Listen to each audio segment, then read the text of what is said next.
সিলেটের নাম শুনলেই চোখে ভেসে ওঠে সুরমা নদীর তীরে কিনব্রিজ সংলগ্ন আলী আমজদের ঘড়ি। ১ ঘণ্টা পরপরই ঘণ্টা বাজিয়ে নগরবাসীকে সময় জানান দেয় ঘড়িটি।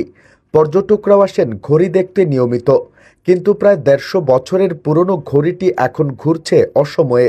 তবে দ্রুত সময়ের মধ্যে ঘড়িটি ঠিক করা হবে বলে জানিয়েছে রক্ষণাবেক্ষণের দায়িত্বে থাকা সিলেট সিটি কর্পোরেশন।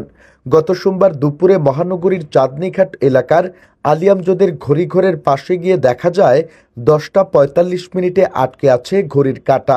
একই দিন সন্ধ্যা ৬টার দিকে আবার গিয়ে দেখা যায় একই জায়গায় আটকে রয়েছে কাঁটাটি। গত বুধবার দুপুরেও অবস্থা অপরিবর্তিত ছিল। তবে ঘড়ির কাঁটা অচল হলেও ঘণ্টা বাজছে নিয়মিত। স্থানীয় ব্যবসায়ীরা জানান, ঘড়ির কাঁটা অনেক সময় ঘুরলেও তা সঠিক সময়ে থাকছে না। এর আগে প্রায় ১ বছর বন্ধ থাকার পর ২০২০ সালে ঘড়িটি চালু করা হয়েছিল। তারও আগে দীর্ঘদিন বন্ধ থাকার পর বড় ধরনের সংস্কার শেষে ২০১৬ সালে ঘড়িটি চালু করেছিল সিসিক। এ বিষয়ে সিলেট সিটি কর্পোরেশনের প্রধান নির্বাহী কর্মকর্তা মোহাম্মদ রেজাইন রাফিন বলেন, বিষয়টি আমি অবগত হয়েছি। ঘড়িটি দ্রুত ঠিক করতে পদক্ষেপ নিচ্ছি।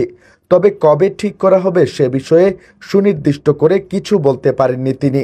জানা গেছে, ১৮৭৪ সালে তৎকালীন বড়লাট লর্ড নর্থব্রুক সিলেট সফরে এসেছিলেন। তার প্রতি শ্রদ্ধা জানাতে ওই বছর মৌলভীবাজারের কুলাউড়ার পৃথিম পাশার জমিদার নবাব আলী আমজদ খান ঘড়িটি নির্মাণ করেন। নামকরণ করেন নিজের ছেলে আলী আমজদ খানের নামে। সেই থেকে এটি আলী আমজদের ঘড়ি নামে পরিচিত। গবেষকদের কেউ কেউ মনে করেন, ভারতের দিল্লির চাঁদনী চক থেকে অনুপ্রাণিত হয়ে নবাব ঘড়িটি স্থাপনে উদ্যোগী হয়েছিলেন।